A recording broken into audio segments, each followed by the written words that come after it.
curioso, la universidad surge, hay una paradoja, el Instituto Autónomo de Ciencias y Artes del Estado da paso en 1955 a la Universidad Benito Juárez de Oaxaca, a secas.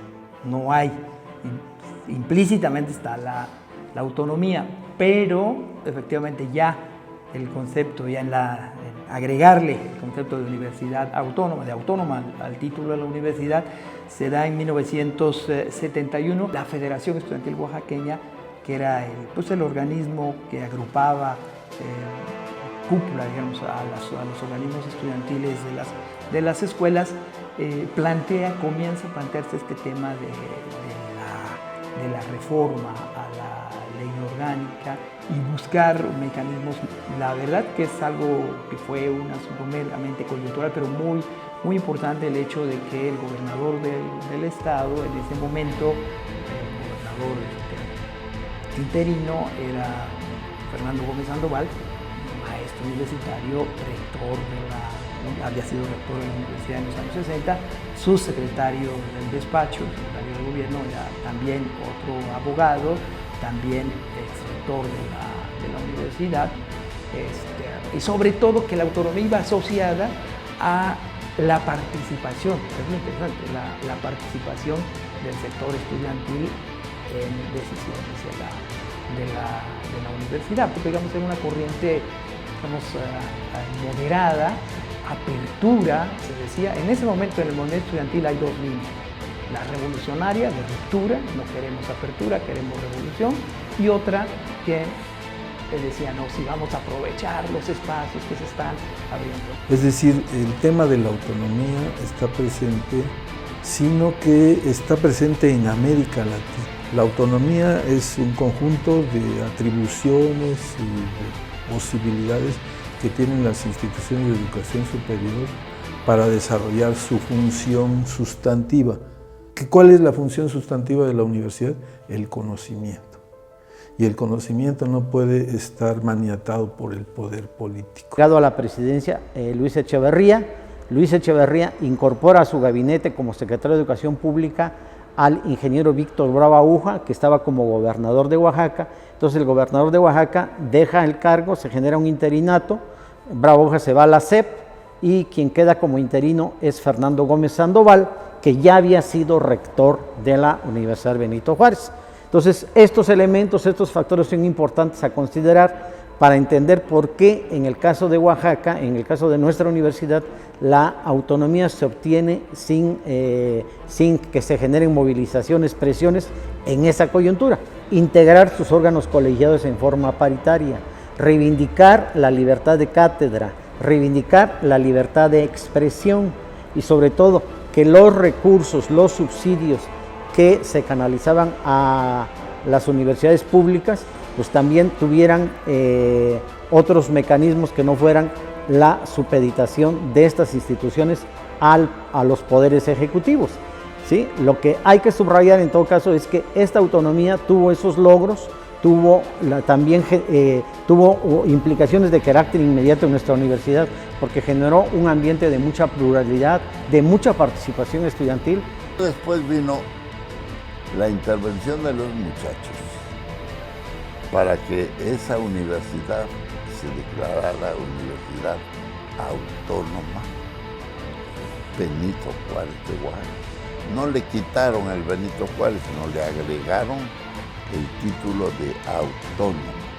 Ya lo eligieron de acuerdo con la reforma, sin intervención del gobierno de Oaxaca, sino que la elección se hacía mediante terna que mandaba el gobernador del estado a la asamblea de catedráticos y alumnos que llenaban el paraninfo para llevar a cabo la elección. Era algo que ya se ansiaba en la universidad, que el instituto se convirtiera en instituto autónomo, y de ahí surgió la idea de universidad, primero científica, crítica y popular, y después le dieron el carácter de universidad autónoma, y le pusieron el nombre de Benito Juárez de Oaxaca. De ser juez de primera instancia en medallero, porque saqué medallas de oro por 10 en todas y cada una de las materias. Si se trata de adornarse, yo también tengo mis motivos para adornar. Así es que vino la elección después del licenciado Canseco y yo era el director de la Escuela de Comercio. Y los muchachos pues querían que el director, por eso decían que de ahí emanaba el rector de la Dirección de Comercio. Y a partir de 1971, un 24 de agosto, fue legislada una reforma a la ley orgánica que le concedió la autonomía. Hicimos un planteamiento directo en un acto formal en el Paraninfo de nuestra universidad ante el entonces ya secretario de Educación Pública, Víctor Bravo Aúja, quien estuvo acompañado del entonces ya gobernador interino y es rector de la universidad, el licenciado Fernando Gómez Sandoval, el entonces rector de la universidad, el doctor Mario Pérez Ramírez, el subsecretario Bonfil, el maestro Yáñez, José María Yáñez, que era el director de la Escuela de Derecho, y el presidente de la ANUYES. En ese acto hicimos planteamientos de carácter social, de carácter político, de carácter jurídico y también incluso que tenían que ver con el subsidio de la universidad. Se presentó ante el Ejecutivo la iniciativa, la turnó al Poder Legislativo y un día como el 24 de agosto de hace 48 años se le concedió la autonomía a la universidad. El logro de la autonomía nos tocó como estudiantes de medicina pues participar como miembro del Consejo Universitario, representante alumno de la Facultad de Medicina, pues nos tocó esa serie de debates que se llevaron a cabo en el Consejo Universitario porque no existía paridad en el Consejo. Mi punto de vista es que no se pudo lograr la autonomía nunca si no había ese paso previo de lograr la paridad en el Consejo. Los alumnos teníamos que batallar para lograr que se nos escuchara y que se llevara a cabo esto. De hecho, se modificó la ley orgánica para que hubiera 2 consejeros alumnos, ya no nada más uno. Y esto dio pie al siguiente paso. En 1971 me tocó presidir la mesa directiva de la Escuela de Derecho.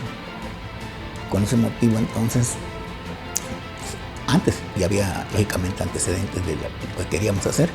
¿Por qué lo queríamos hacer? Porque veíamos que anteriormente los rectores eran designados por el gobernador del estado.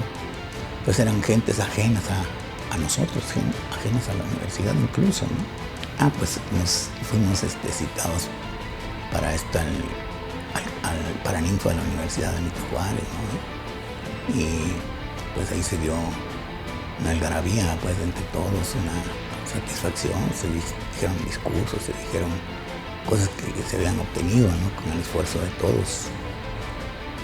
Recuerdo, estaba creo el doctor Mario Pérez Ramírez era el rector y también nos felicitó por esas situaciones, ¿no? Porque la universidad entonces se desligó de las cuestiones políticas, para empezar. Segundo, la elaboración de sus planes de estudios. Tercero, el nombramiento interno de las autoridades académicas.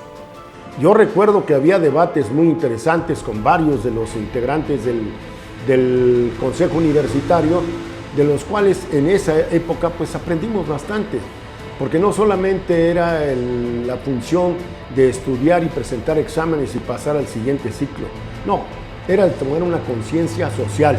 Recalco, y hago énfasis en esto, porque muchos pensaban que íbamos a estar totalmente divorciados del Estado. Por lo tanto, ciertamente tenemos una autonomía universitaria, pero sin olvidar que dependemos económicamente del gobierno, tanto del Estado como del gobierno federal. Esas eran una de las espinas que teníamos en el inicio y en la discusión de lo que era la autonomía universitaria. La Universidad Benito Juárez todavía en el año 71, precisamente en ese año, por una propuesta de la Federación Estudiantil Oaxaqueña que encabezaba al compañero Raúl Castellanos Hernández, ahora comunicador social,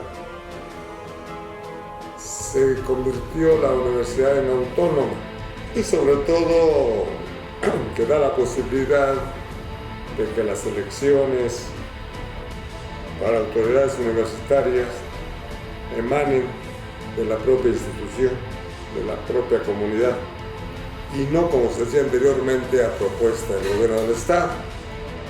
De que hubiera autonomía en el concepto estricto de la ciencia, del estudio, de la capacidad de aprendizaje, que ese binomio de educación y enseñanza-aprendizaje se viera realizado dentro del ámbito de la universidad. Y otros más, como en Oaxaca, intentábamos tener una verdadera cuna de sapiencia que permitiera que la universidad, a través de sus órganos internos, pudiera determinar qué carreras impartir